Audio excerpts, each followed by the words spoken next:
ربنا إننا آمنا فاغفر لنا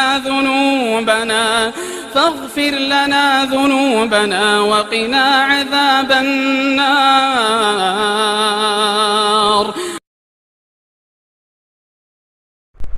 السلام علیکم ورحمۃ اللہ وبرکاتہ. الحمد للہ رب العالمین والعاقبۃ للمتقین والصلاة والسلام على اشرف الانبیاء والمرسلین وعلى آلہ واصحابہ اجمعین ومن تبعهم باحسان الى یوم الدین. اما بعد فاعوذ باللہ السمیع العلیم من الشیطان الرجیم من حمزہ ونفخہ ونفثہ. احل لکم لیلۃ الصیام الرفث الى نسائکم ہن لباس لکم وانتم لباس لہن. الآیہ. معزز مشاہدین و مشاہدات، جیسا کہ ہم ذکر کیے تھے انشاءاللہ اگلے ایپیسوڈ یعنی 5ویں ایپیسوڈ میں مفطرات الصوم یعنی وہ چیزیں جن سے روزہ ٹوٹ جاتا ہے اور وہ چیزیں جن سے روزہ نہیں ٹوٹتا. آج انشاءاللہ اس حصے میں ہم لوگ ان باتوں کو جانیں گے. پچھلے ایپیسوڈ میں نے بتایا تھا کہ روزہ ٹوٹنے کے شروط. نمبر 1، لا علم میں ہو، جہالت میں ہو تو نہیں ٹوٹے گا. نمبر 2، عمدن ہونا ضروری ہے. نمبر 3، دل کا ارادہ بھی اس کے لیے ضروری ہے. چلیے کن روزوں سے اور کس حالت میں روزہ ٹوٹتا ہے. نمبر 1، جان بوجھ کر جماع کرنے سے روزہ ٹوٹ جاتا ہے. ہم بستری کرنے سے روزہ ٹوٹ جاتا ہے. جماع سے جو انسان جماع کر لیتا ہے حالت روزے میں تو اس کے لیے 3 چیزیں ضروری ہو جاتی ہیں. نمبر 1، اس روزے کی قضا. نمبر 2، کفارہ. اور نمبر 3، اللہ تعالیٰ سے توبہ کرے گا. یہ 3 چیزیں ہیں جو اس کا بھرپور کر سکتی ہیں، اس کو مکمل کر سکتی ہیں. ایک واقعہ ہے جو کہ جماع کرنے سے روزہ ٹوٹ جاتا ہے ایک چیز، اور دوسرا جو ہے کفارے کی ترتیب بھی بتائی گئی ہے، جس میں ایک آدمی آئے نبی کریم صلی اللہ علیہ وسلم کے پاس، آ کر کے کہا ہلکت یا رسول اللہ، اے اللہ کے رسول میں ہلاک ہو گیا. کہا اللہ کے رسول صلی اللہ علیہ وسلم نے تجھے کس چیز نے ہلاک کیا؟ تو صحابی رسول رضی اللہ تعالیٰ عنہ نے فرمایا وقعت علی امرأتی وانا صائم، میں روزے کی حالت میں میری بیوی سے ہم بستری کر لیا. تو اللہ کے رسول صلی اللہ علیہ وسلم نے کہا حل تجدو، کیا تو غلام آزاد کرنے کی طاقت رکھتا ہے؟ تو اس نے کہا نہیں. پھر اللہ کے رسول صلی اللہ علیہ وسلم نے کہا کیا تو 30 مسکینوں کو کھانا کھلانے کی طاقت رکھتا ہے؟ تو اس نے کہا نہیں. پھر اللہ کے رسول صلی اللہ علیہ وسلم نے کہا کیا تو 30 روزے بول دیا میں 30 روزے، کیا تم غلام آزاد کرنے کی طاقت رکھتے ہو؟ آدمی نے کہا نہیں. پھر اللہ کے رسول صلی اللہ علیہ وسلم نے کہا کیا تم مسلسل 2 ماہ کے روزے رکھنے کی طاقت رکھتے ہو؟ آدمی نے کہا نہیں. پھر آپ صلی اللہ علیہ وسلم نے کہا کیا تم 60 مسکینوں کو کھانا کھلانے کی استطاعت رکھتے ہو؟ تو صحابی نے کہا نہیں. پھر کچھ وقفہ گزرا، آپ صلی اللہ علیہ وسلم کے پاس ایک تھیلے سے بھری ہوئی کھجور آئیں. پھر آپ صلی اللہ علیہ وسلم نے کہا کہ آدمی کہاں ہے، سائل کہاں ہے جو ابھی آیا تھا؟ اس نے کہا کہ میں حاضر ہوں اللہ کے رسول. پھر آپ صلی اللہ علیہ وسلم نے ایک تھیلا دیا اور کہا کہ جاؤ کہ آپ کے قبیلے میں ان کھجوروں کو صدقہ کر کے آ جاؤ غریبوں کے پاس. اس نے کہا کہ اللہ کے رسول ان 2 پہاڑوں کے درمیان جو بستی آباد ہے مجھ سے زیادہ فقیر اور مجھ سے زیادہ محتاج کوئی نہیں ہے. پھر آپ صلی اللہ علیہ وسلم مسکرائے، کہا کہ جا تیرے اہل و عیال پر خرچ کر، تیرے اہل خانہ پر خرچ کر دے، صدقہ کر دے یہ چیز۔ اور دوسری روایت میں، ابو داؤد کی روایت، بخاری کی روایت ہے، ابو داؤد کی روایت میں ہے کہ آپ نے اس کے بدلے میں ایک روزہ قضا کرنے کا حکم دیا۔ تو معلوم یہ ہوا کہ روزے کی حالت میں جماع کرنے سے روزہ ٹوٹ جاتا ہے اور اس کے اوپر کفارہ بھی لازم ہو جاتا ہے، اور چونکہ گناہ کیا تو اس اعتبار سے حقوق اللہ ہے تو توبہ کرنا بھی اس میں ضروری ہے۔ حاضرین، مسئلہ یہ ہے کہ اگر کوئی انجانے میں جماع کر لیا، جیسے مثال کے طور پر ذہن میں نہیں تھا کہ وہ روزے سے ہے، یا پھر معاملہ ایسا ہے کہ وہ سویا ہوا تھا دن میں اور عورت بھی سوئی ہوئی تھی، بیوی بھی سوئی ہوئی تھی، اور وہ انجانے میں نیند کی حالت میں جماع ہو گیا، تو کیا اس کا روزہ ٹوٹے گا؟ جیسا کہ میں نے شروط میں بتایا، جو چیز لا علمی میں ہو جائے اس کا روزہ نہیں ٹوٹے گا، جو عمدن کریں گے اسی کا روزہ ٹوٹے گا۔ اسی طرح سے حالت روزہ میں بیوی کو بوسہ دے سکتے ہیں اور بیوی سے مباشرت بھی کر سکتے ہیں، بشرطے کہ آدمی کو قدرت ہو، طاقت ہو اپنے آپ کو کنٹرول کرنے کی۔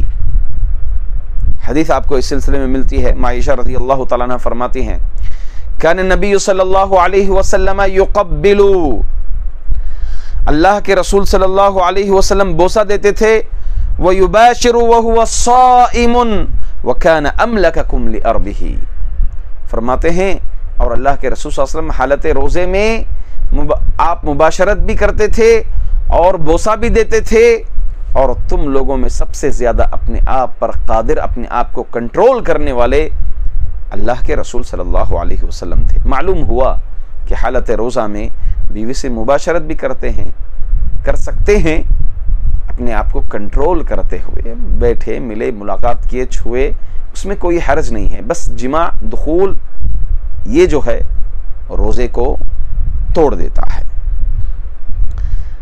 اسی طرح ایک بات یہ بھی آپ کو یاد رکھنی ہے کہ کفارہ صرف جماع کرنے پر ہے۔ اگر کوئی دیگر اعمال جس سے روزے ٹوٹ جاتے ہیں، جس کو میں آگے ذکر کروں گا، اگر کوئی ان اعمال کو بجا لائے تو اس سے جو ہے روزہ نہیں ٹوٹتا، بلکہ وہ روزے کی قضا کرے گا، کفارہ اس کے اوپر نہیں ہے، کفارہ صرف جماع پر ہے۔ اگر دوران روزہ کسی آدمی کو احتلام ہو گیا، وہ آرام فرما تھا، احتلام ہو گیا، انزال ہو گیا، منی یا مذی کی نکل گئی، تو ایسی صورت میں اس کے روزے پر کوئی اثر نہیں ہوگا، اس کا روزہ نہیں ٹوٹے گا، کیونکہ یہ انسان کی طاقت سے باہر والی چیز ہے، انسان کی استطاعت کے باہر والی چیز ہے۔ تو ایسی حالت میں وہ غسل کر لیں اور اپنے روزے کو وہ مکمل کریں۔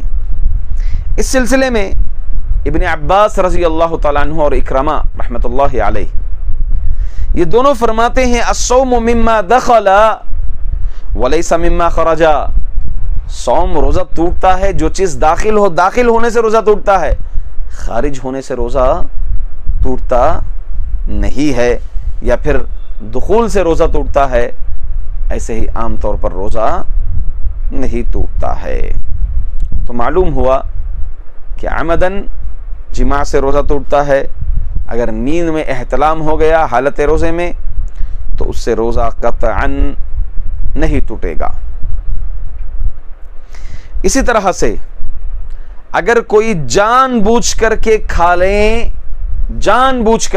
لیں تو اس سے بھی روزہ ٹوٹ جاتا ہے، جیسا کہ میں نے پچھلے ایپیسوڈ میں بتایا تھا کہ اگر کوئی انجانے میں کھا لیا، بھول چوک کر کے کھا لیا، تو اس کو چاہیے کہ وہ روزہ مکمل کریں، جیسے ہی یاد آ جائے وہ کھانا پینا اسٹاپ کر لیں، اپنے روزے کو مکمل کر لیں، کیونکہ اطعم اللہ تعالیٰ نے اس کو کھلایا، اللہ تعالیٰ نے اس کو پلایا، یہ انسان کی استطاعت سے باہر ہے۔ لا یکلف اللہ نفسا الا وسعها، اللہ تعالیٰ کسی بھی بندے کو اس کی طاقت کے مطابق ہی مکلف کرتے ہیں، اس کی طاقت سے باہر چیز انسان ہے تو یہ مکلف نہیں ہوگا اس سلسلے میں۔ اسی طرح سے اگر کوئی آدمی بے ہوش ہو جائے تو کیا اس کا روزہ ٹوٹ جائے گا؟ بے ہوش ہونے کی دو حالتیں ہیں۔ ایک لمبی مدت بے ہوش ہونا، جیسے طلوع فجر سے جب نیت کرتے ہیں اس سے پہلے سے ہی لے کر کے غروب آفتاب تک کوئی آدمی بے ہوش رہا تو اس کو اس روزے کی قضا کرنی ہے۔ غروب آفتاب سے تھوڑی دیر پہلے بھی اگر جگا وہ تو اس کو اس روزے کی قضا کرنا ہے۔ اور اگر کچھ مدت کے لیے وہ بے ہوش ہوا، جیسے ظہر میں بے ہوش ہو گیا 1 گھنٹے کے لیے 2 گھنٹے کے لیے حالت روزے میں، پھر وہ جگ گیا تو وہ اس روزے کو قضا کرنے کی ضرورت نہیں ہے، اس کا روزہ نہیں ٹوٹا ہے بلکہ وہ اپنے روزے کو مکمل کرے گا۔ اسی طرح سے اگر کوئی جان بوجھ کر کے عمدن اگر کوئی قے کر دیا تو اس کا بھی روزہ ٹوٹ جائے گا۔ اللہ کے رسول صلی اللہ علیہ وسلم فرماتے ہیں کہ انجانے میں یا خود سے قے آ جانے میں سے کسی کو قے آ جاتا ہے حالت روزے میں تو اس کا روزہ نہیں ٹوٹتا، اس کو چاہیے کہ وہ روزہ مکمل کریں۔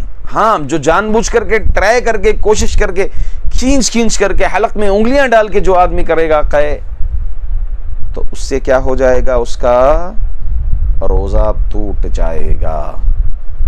تو یہ 3 چیزیں ہیں، عمدن قے کرنا، عمدن کھانا پینا، عمدن جماع کرنا۔ ان 3 چیزوں سے روزہ ٹوٹ جاتا ہے۔ ہمارے پاس بہت سی غلطیاں ہیں، بہت سا کنفیوژن ہے روزے کے ٹوٹنے کے معاملے کو لے کر کے۔ کئی معاملات میں ہم سمجھتے ہیں کہ روزہ ٹوٹ گیا، ہم برباد ہو گئے، ہمارا روزہ چلا گیا۔ جیسے انجیکشن اگر ضرورت پڑ گئی حالت روزہ میں اسی وقت لینا ہے، اس کے بغیر چارہ نہیں ہے، اس کو چاہیے کہ افطار کے بعد کر لے لیں انجیکشن۔ اگر روزے کی حالت میں ہی لینا رہا تو اس سے روزہ نہیں ٹوٹتا ہے، کیونکہ روزہ ٹوٹنے کے لیے حلق سے ہو کر کے پیٹ میں اترنا ہے، یا پھر کوئی ایسے عضو سے پیٹ میں اترنے سے روزہ ٹوٹتا ہے۔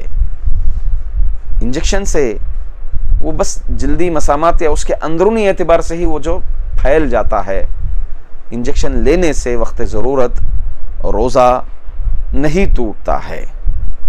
اسی طرح دوران روزہ حیض آ جائے، نفاس آ جائیں تو ایسی صورت میں روزہ وہ مکمل نہیں کریں گے، روزہ ٹوٹنے کے قائم مقام ہے، کیونکہ روزہ مکمل نہیں ہوا۔ حتیٰ کہ غروب آفتاب سے پہلے تک بھی اگر کسی کو حیض آ جاتا ہے، کسی کو نفاس آ جاتا ہے تو ایسی عورتیں جو ہے روزہ نہیں رکھیں گی بلکہ بعد میں قضا کریں گی۔ اللہ اکبر۔ دیکھیے، خاتون آئی عائشہ رضی اللہ تعالیٰ عنہ کے پاس آ کر کے کہا کہ عائشہ رضی اللہ تعالیٰ عنہ کہ کیوں روزے کی قضا ہے، نماز کی قضا کیوں نہیں ہے؟ تو عائشہ رضی اللہ تعالیٰ نے کہا اہل انت حروریہ، کیا تو حروری ہے؟ یعنی دین کو تو اپنے عقل سے سمجھنا چاہتی ہے۔ کہا کہ نہیں، میں حروری نہیں ہوں۔ پھر عائشہ رضی اللہ تعالیٰ نے کہا کہ ہمیں اسی طرح حکم دیا گیا ہے، نماز کی قضا نہ کریں، روزے کی قضا کریں۔ دیکھیں، یہ عبادات ہیں، اس میں ہم اپنی عقلیں دوڑانا یہ قطعاً جو ہے جائز نہیں ہے، اس حدیث سے ہمیں معلوم ہوتا ہے۔ اسی طرح حالت روزہ میں اگر ضرورت پڑ گئی، بلڈ ٹیسٹ کروانا پڑا تو کیا اس سے روزہ ٹوٹتا ہے؟ باذن اللہ تعالی ضرورت کے وقت بلڈ ٹیسٹ کروانے سے، حالت روزہ میں ضرورت کے وقت نہیں کروانا چاہیے، افطار کے عالم میں ایسے وقت میں روزہ بلڈ ٹیسٹ کروانا چاہیے۔ اگر ضرورت پڑ گئی تو کروانے سے کوئی حرج نہیں ہے، یہ اسی کے قائم مقام ہے۔ کسی کو چوٹ لگ گئی حالت روزہ میں، بدن سے خون آ رہا ہے تو اس کا روزہ نہیں ٹوٹے گا۔ تھوڑا خون نکل گیا تو انشاءاللہ اس کا روزہ نہیں ٹوٹے گا۔ دانت سے خون آ گیا، انشاءاللہ اس کا روزہ نہیں ٹوٹے گا۔ اسی طرح تھوک نگل لیا وہ تو انشاءاللہ اس سے جو ہے روزہ نہیں ٹوٹے گا.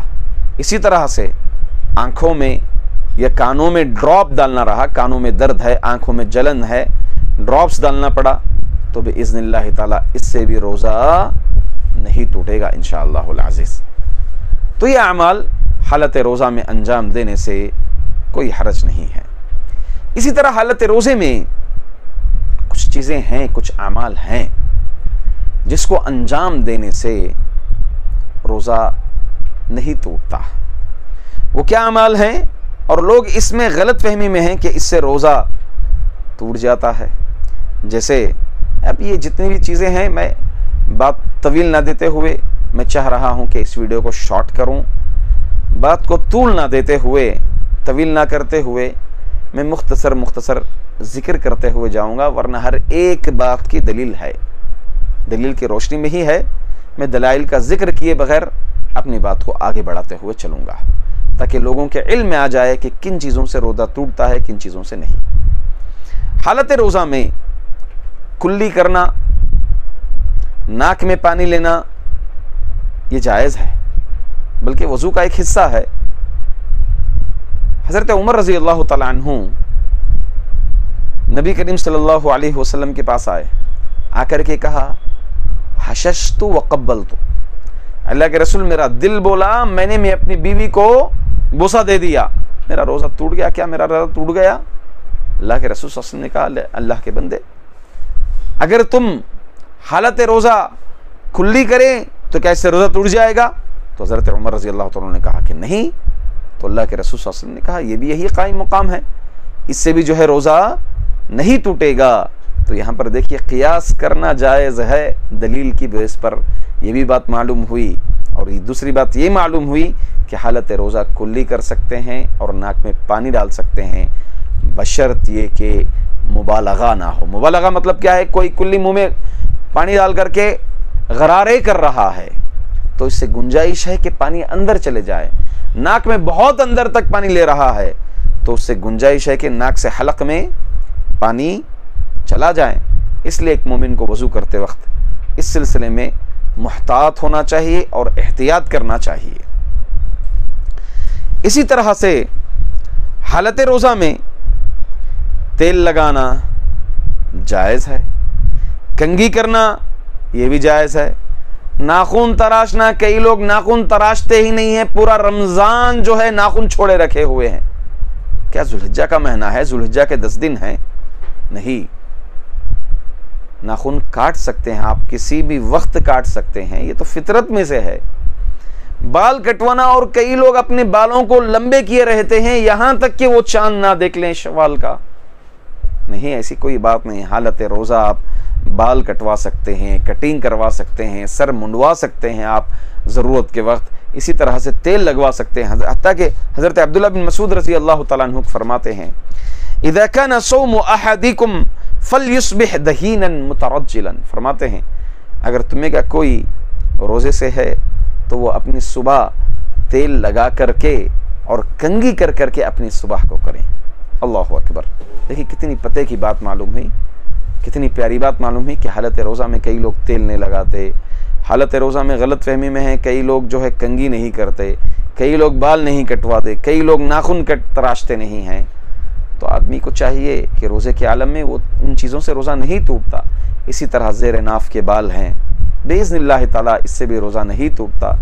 اسی طرح اپنے مونچھوں کو چھوٹا کرنا, قصر کرنا, اس سے بھی جو ہے انشاءاللہ العزیز روزہ قطعاً نہیں ٹوٹتا. اسی کے ساتھ ساتھ خوشبو لگانا حالت روزہ میں اچھی بات ہے, بلکہ حالت روزہ ایک عبادت ہے. عالم عبادت میں, عبادت کی حالت میں انسان کو خوشبو لگا کر کے رہنا چاہیے, اسے روزہ نہیں ٹوٹتا ہے. اسی طرح سے غسل کرنا, گرمی کا وقت ہے, کوئی غسل کرنا چاہ رہا ہے, روزے کی حالت میں ہے, تو اس سے بھی جو ہے روزہ نہیں ٹوٹتا. اللہ کے رسول صلی اللہ علیہ وسلم سے مروی ہے کہ آپ حالت روزہ میں سخت گرمی کے وقت غسل کیے تھے آپ. اسی طرح سے سرما لگوانا, مسواک کرنا, مسواک کرنے سے بھی انشاءاللہ روزہ نہیں ٹوٹتا. مسواک پر قیاس کرتے ہوئے ایک مسئلہ یہ ہے کہ کیا روزے کی حالت میں پیسٹ کر سکتے ہیں، برش میں پیسٹ ڈال کر کے، جیسے آج کل کی صفائی ہے، کرنا جائز ہے؟ تو اس میں ہم یہ کہیں گے کہ بہتر ہے احتیاط کرنے۔ اگر روزہ ٹوٹنے کی بات کریں، اگر پیسٹ حلق میں چلا جائے، حلق میں اگر پیسٹ چلا جائیں تو اس سے جو ہے روزہ ٹوٹ جاتا ہے، ٹوٹنے کی گنجائش ہو جاتی ہے۔ اس لیے بہتر ہے کہ روزے کے علاوہ وقت میں کر لیں۔ اگر آپ کو پورا یقین ہے کہ حلق میں نہیں جائے گا، یا پھر بغیر پیسٹ کے صرف برش سے کرتے ہیں، تو انشاءاللہ العزیز یہ دانتوں کی صفائی کرنے میں کوئی حرج نہیں ہے، جائز ہے۔ اسی طرح سے پکی ہوئی چیز حالت روزے میں خاتون ہیں، خواتین ہیں، کچھ سالن بنا رہی ہیں، کچھ میٹھا تیار کر رہی ہیں، کچھ ساز و سامان بنا رہی ہیں، یا پھر پکانے والے کوئی پکاتی ہیں۔ اب کئی لوگوں کا معاملہ ہے، کئی لوگ کھاتے ہیں، گھر میں بچے ہیں، شوہر ہیں، والدین ہیں، سسرال ہیں وغیرہ ہیں، ان سب کے کھانے کا معاملہ ہے، تو وہ سالن اتنا چکھ سکتی ہیں جس سے انہیں ٹیسٹ معلوم ہو جائیں کہ کیا مسالے کی کمی ہے، اس میں کیا نمک کی کمی ہے، اس میں کیا کمی ہے، اس کو اور گلانے کی ضرورت ہے اور پکانے کی ضرورت ہے۔ اتنا معلوم کرنے کے لیے اتنا ٹیسٹ کر سکتی ہیں جس سے ٹیسٹ معلوم ہو جائیں۔ ابن عباس رضی اللہ تعالیٰ عنہ فرماتے ہیں لا بأس ان يطعم القدر او الشيء، کہ اس میں کوئی حرج نہیں ہے کہ ہانڈی میں سے کچھ چکھیں ٹیسٹ معلوم کرنے کے لیے، یا پھر کوئی دیگر چیز ٹیسٹ معلوم کرنے کے لیے، لذت معلوم کرنے کے لیے چکھنے میں کوئی حرج نہیں ہے۔ یہ کچھ مسائل میں آپ لوگوں کے سامنے ذکر کیا۔ انشاءاللہ باذن اللہ تعالی اگلے ایپیسوڈ میں نماز تراویح اور اعتکاف کے تعلق سے کچھ مسائل اور اس کی فضیلتوں کے ہم باذن اللہ تعالی جانیں گے۔ یہاں پر اختتام کریں گے۔ اس ایپیسوڈ میں میں نے آپ کے سامنے مفطرات الصوم، روزے کو توڑنے والی چیزیں اور وہ چیزیں جن سے روزہ نہیں ٹوٹتا، ان کا میں نے ذکر کیا۔ اللہ تعالیٰ سے دعا ہے کہ اللہ تعالیٰ ہم تمام کو صحیح اسلام کو سمجھنے، صحیح اسلام کو جاننے کی توفیق عطا فرمائے۔ آمین۔ سبحانک اللہم وبحمدک اشہد ان لا الہ الا انت استغفرک واتوب الیک۔ السلام علیکم۔